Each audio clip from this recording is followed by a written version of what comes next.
Bom dia, tudo bem?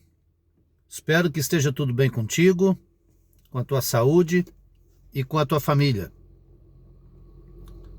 Passando para desejar um ótimo dia na presença do Senhor, agradecido a Ele por tudo quanto tem sido e por tudo quanto tem feito. Agradecido pelo dom da vida e por nos proporcionar mais um dia de paz, de tranquilidade e uma noite de sono reparador. Louvar a Deus pelo seu cuidado sobre as nossas vidas, sobre as nossas famílias e por nos proporcionar a prosperidade. Passando também para deixar o nosso devocional diário, e o nosso devocional hoje, vivendo a essência da santidade. 1 Tessalonicenses, capítulo de número 5, verso 23, diz assim: E o mesmo Deus de paz vos santifique em tudo, e todo o vosso espírito, e alma, e corpo, sejam plenamente conservados e irrepreensíveis para a vinda de nosso Senhor Jesus Cristo. Paulo, escrevendo aos irmãos de Tessalônica, ele deixa os seus conselhos doutrinários, conselhos estes de suma importância para que tenhamos uma vida de comunhão com Deus, ou seja, vivendo a essência da santidade. Muitos levam a vida de qualquer maneira.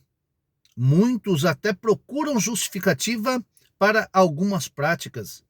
E em nossos dias estamos vivendo aí hoje propostas de muitos sobre a questão de aberturas doutrinárias, tudo para justificar algumas coisas que querem trazer para o seu cotidiano, algumas práticas que têm desejo de fazer parte da sua vida, jogando a responsabilidade na igreja, de que a igreja ela precisa se atualizar, que a igreja precisa dinamizar, que a igreja precisa ser mais aberta.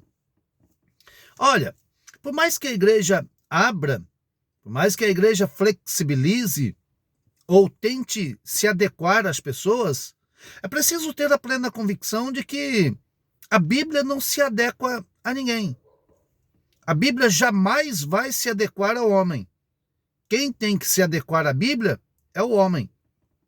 É o homem que precisa buscar nos mais de 31 mil versículos a resposta para que tenha uma vida eterna juntamente com Deus. Ou seja, para que viva segundo a diretriz do Senhor nosso Deus. Se nós formos querer arrumar justificativas, corremos o risco de rasgar as páginas da Bíblia. E rasgando as páginas da Bíblia, a nossa salvação vai ficar comprometida. E aí eu deixo uma pergunta: o que é melhor? Se adequar à Bíblia e ter a vida eterna? Ou flexibilizar a Bíblia, flexibilizar através da igreja conceitos doutrinários e correr o risco de perder a salvação? O que é melhor? Para pensar. O grande problema é que nós não pensamos na eternidade. Nós não pensamos no céu. Nós não pensamos no inferno.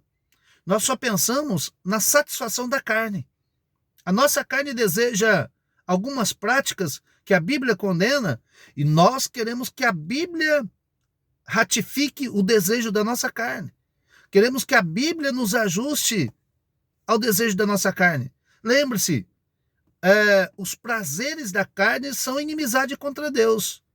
Por isso Paulo, ele escreve, olha só, e o mesmo Deus de paz vos santifica em tudo. O nosso Deus, ele precisa nos santificar em tudo. Como assim? Ele precisa santificar o nosso espírito, a nossa alma e o nosso corpo. Aqui está a tricotomia. Ou seja, há uma guerra muito grande. O espírito quer adorar a Deus. E a alma, ela fica neste embate. O qual nós alimentamos mais? O espírito ou a carne? Se nós alimentarmos mais a carne, certamente nós teremos inimizade contra Deus. É preciso observar e viver a essência da santidade.